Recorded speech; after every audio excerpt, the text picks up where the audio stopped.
Okay, so your mock exam Christmas homework is to make an A3 print block, which is called a relief block. In other words, we get a roller and we roll ink over this. Wherever there's a groove, the ink won't go, and wherever it's flat, the ink will go.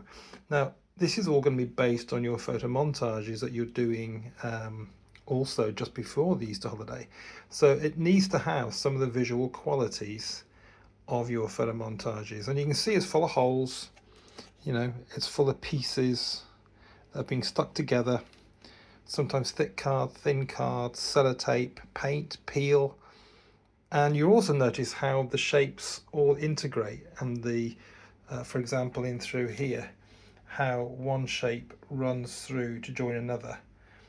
And I'm trying to constantly get one shape to run into another, etc, etc. Okay, so to help, I've made these little testers, and you can see that there are various different processes being used here. I've got peeling the surface, and this is just cutting in with a knife and then peeling it off. So I've got a particularly big fat knife at the moment, and you would simply slice through halfway through, pick it up and pull it. Now on this one, wherever it's smooth like there, then it's going to be black. Wherever it's here will be a rough grey. In through here, you've now got paint, and I've made the paint really thick. I put masking tape here and masking tape there, put the thick paint on, and then scraped and scratched it off, and then took the tape off. I've also put the paint on really thick in through here, just to see if it's going to catch the roller. Here I roughened it up. I cut quite carefully down the edge to create an edge, and I really carefully roughened that surface up with my knife.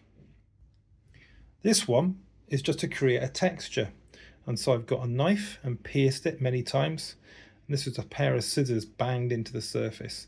And again, remember, these will be white dots with a black background. This bog standard bit of card will have a cliff, and where the cliff is will be white. The ink will go on here and the ink will go on there, so go black, black, white. A rough edge with a ripped edge will make a different edge altogether. This is really your bread and butter. This is the kind of structure that you're going to use for most of what you're going to do. Just good old-fashioned card, cut out, stuck down, and looking for that sense of drawing as one thing goes over the other. Sometimes the card can be really thin and sometimes quite fat. Don't have to cut it, you can also rip it. And so again, you get black in there, white and grey here, and black there, white, black. Don't know about the tape, looks very delicate to me, but we'll give it a go. I'm hoping that it might have different textures coming through. And again, big white cliff around through here, white in through there, white here, white there, and all the rest of it will be black. As we go up to here, I just got a pair of scissors, opened a pair of scissors and scored the surface. Now these should make white lines with a black background. Same there. On here, I pierced it from the back, so the piercing with a knife made these lumps, and then stuck it with the back facing up, and that should create white and grey dots, and again a white line around the edge.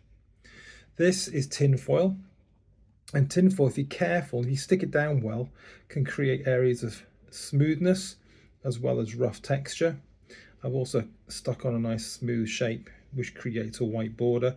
This is going to come out black and white and grey and black and white and grey.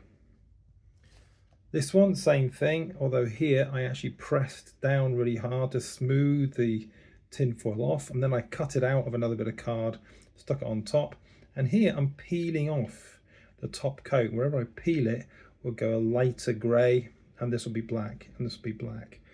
The other thing to bear in mind is the holes. Holes in these things are really important. They're going to be completely and pure white. If I go back into here again, you can see that all of those things, except for the foil, are going in. I've also tried things like cotton, although at home I haven't got any PVA glue, so I've been using Pritt Stick, which is not good. Sellotape on through there, I think is not going to be seen, but we'll give it a try. There's your thick paint. Sometimes the stuff that I peel off, like I peeled off an area here to make a paler area, the stuff I peeled off I put on through here to get another thin line. The thicker the card, the whiter the line will be around the outside edge. Okay. That's worth mentioning. This is about A4. Yours is going to be twice the size of that, and I wanted it to be really quite complex. Lots and lots and lots of drawings, all based on your photo montage.